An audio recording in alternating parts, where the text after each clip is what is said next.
বন্ধুরা, আজ আপনাদের নিয়ে যাব অপরূপ প্রাকৃতিক সৌন্দর্যে ভরা স্পিতি ভ্যালিতে। ফসিলসের গান তো শুনেছেন, জীবাশ্ম গ্রাম বা ফসিল ভিলেজ দেখেছেন কখনো? ছবিতে রাজকুমারীও তো দেখেছি, কিন্তু রাজকুমারী পর্বত কি কখনো চাক্ষুষ করেছেন? হিমাচল প্রদেশের স্পিতি জেলায় লানজা ভ্যালি সামুদ্রিক জীবাশ্মের উপস্থিতির কারণে জীবাশ্ম বা ফসিল ভিলেজ নামে পরিচিত, যার কিছু লক্ষ লক্ষ বছর আগের। সামুদ্রিক ফসিলসে ভরা এই গ্রাম বা জীবাশ্ম গ্রাম বলে এই গ্রামটি বিখ্যাত। এখানে একটি মনিস্ট্রি তো আছেই, আর সঙ্গে পাহাড়ের দিকে তাকিয়ে থাকা বুদ্ধ মূর্তি, বিশাল বুদ্ধ মূর্তি, সেই বুদ্ধ মূর্তি দর্শন করব আমরা। চলুন তাহলে এই অ্যাডভেঞ্চারাস গ্রাম পেরিয়ে, যার চারপাশে আর্মি ক্যাম্পে ভর্তি, সেই গ্রামে ঢুকে পড়া যাক।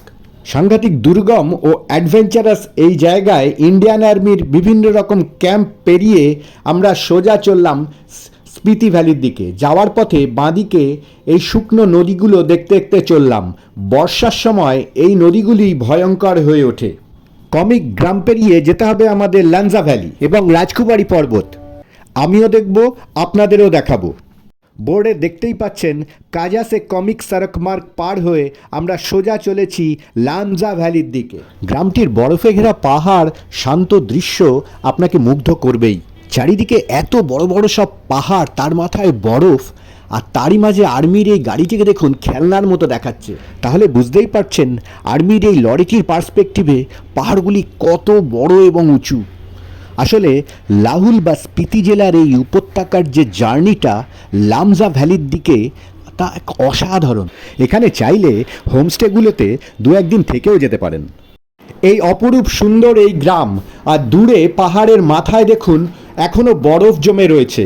শীতের সময় এলে অনেক অংশই বরফে ছেয়ে যায়। এসে গেছি লানজা মনেস্ট্রি। এখন স্ক্রিনে দেখতে পাচ্ছি লানজা মনেস্ট্রি। বহু বছরের পুরনো এই লানজা মনেস্ট্রি এবং পাহাড়ের দিকে তাকিয়ে থাকা বুদ্ধ মূর্তি। এই গ্রামটি বিখ্যাত এই পাহাড়ের দিকে তাকিয়ে থাকা বিশাল বুদ্ধ মূর্তির জন্য। ফসিল গ্রাম বা জীবাশ্ম গ্রাম তো বটেই, কিন্তু এই গ্রাম মূলত বিখ্যাত এই বৌদ্ধ মূর্তি বা স্ট্যাচুর জন্য।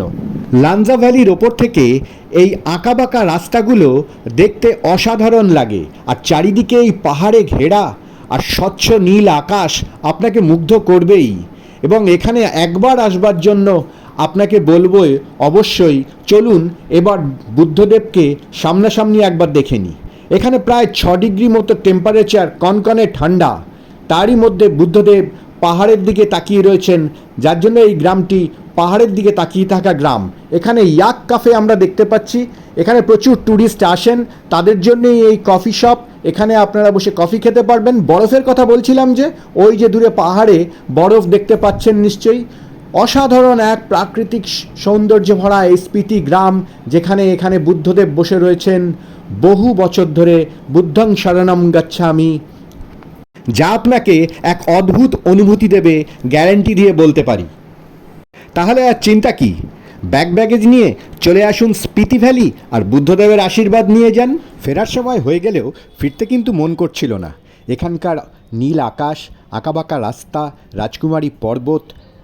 কিন্তু অবশেষে বিদায় জানাতেই হলো আমাদের পরবর্তী গন্তব্যের জন্য। আজকের মতো বাই।